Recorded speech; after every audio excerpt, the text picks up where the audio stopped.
Assalamualaikum warahmatullahi wabarakatuh. Perkenalkan, nama saya Puput Kusuma Wardani dengan NIM 622029. Di sini saya akan melakukan pemaparan mengenai adaptasi masa nifas. Apa saja sih adaptasi masa nifas itu? Yuk kita simak.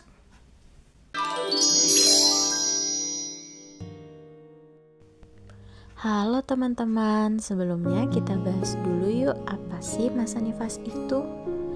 Masa nifas merupakan periode setelah persalinan hingga alat reproduksi kembali ke keadaan sebelum hamil. Masa nifas berlangsung selama kurang lebih 6 minggu. Pada masa ini terjadi proses adaptasi fisiologi maupun adaptasi psikologis yang bersifat normal. Selanjutnya ada macam-macam adaptasi fisiologi pada ibu nifas. Yang pertama ada rahim dan jalan lahir. Yang kedua ada pengeluaran lokea. Yang ketiga ada perubahan payudara. Yang keempat ada sistem perkemihan. Yang kelima ada sistem pencernaan. Dan yang terakhir ada sistem muskuloskeletal. Yuk kita bahas satu persatu. Yang pertama ada rahim dan jalan lahir.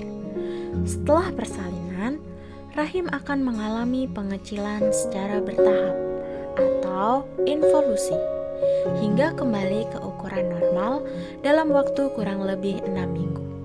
Proses ini penting untuk mencegah terjadinya perdarahan pasca persalinan.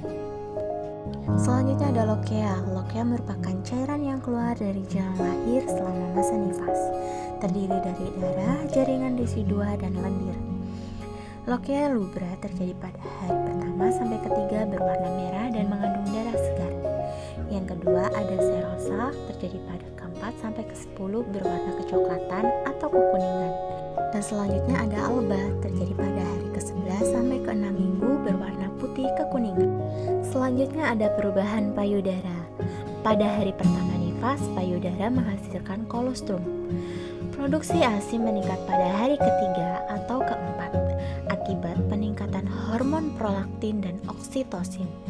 Hisapan bayi merangsang pengeluaran ASI dan kontraksi uterus.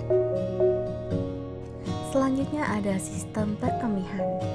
Ibu nifas dapat mengalami peningkatan frekuensi berkemih akibat perubahan sirkulasi cairan tubuh. Kandung kemih yang penuh dapat menghambat involusi uteri. Nah, selanjutnya ada sistem pencernaan. Penurunan tonus otot usus dapat menyebabkan konstipasi dan hemoroid akibat proses mengejan saat persalinan. Yang terakhir ada sistem muskuloskeletal. Otot dinding perut dan dasar panggul mengalami penurunan tonus. Ibu dapat merasakan nyeri punggung serta peningkatan keringat. Strai gravidarum akan memudar secara bertahap. Nah, sekarang kita bahas adaptasi psikologis pada ibu nifas. Apa aja sih? Yang pertama ada taking in. Terjadi pada hari pertama sampai kedua.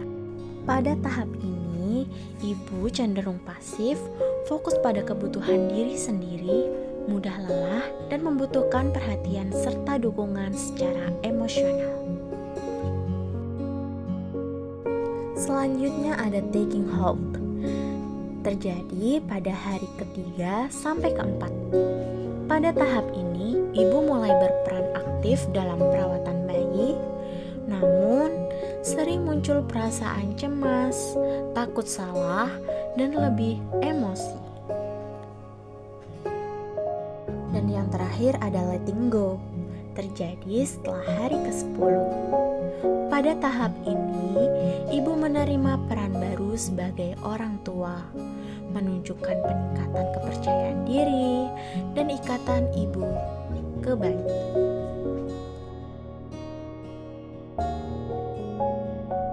Selanjutnya ada tanda bahaya psikologis yang terjadi pada ibu nifas. Yang pertama ada kesedihan berkepanjangan, penolakan merawat bayi, gangguan tidur berat, dan perasaan tidak berharga atau putus asa. Dari masalah ini, apa aja faktor yang mempengaruhi adaptasi Ibu Nifas? Yang pertama ada usia dan varietas.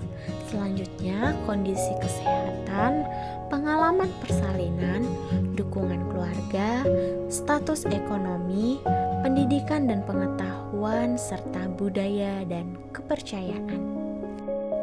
Nah, penanganan adaptasi fisiologis yang dapat dilakukan adalah menjaga kebersihan diri, memantau perdarahan dan involusi rahim, memenuhi nutrisi seimbang, istirahat cukup, serta mendukung proses menyusui.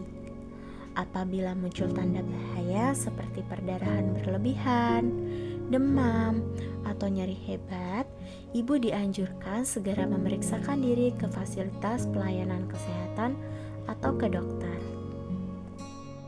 Untuk penanganan adaptasi psikologis yang dapat dilakukan yaitu memberikan dukungan emosional, serta melakukan deteksi dini gangguan psikologis seperti baby blues, depresi postpartum, dan psikosis postpartum. Jika keluhan emosional berlangsung lama, semakin berat, atau mengganggu aktivitas sehari-hari, ibu disarankan segera berkonsultasi dengan tenaga kesehatan atau dokter.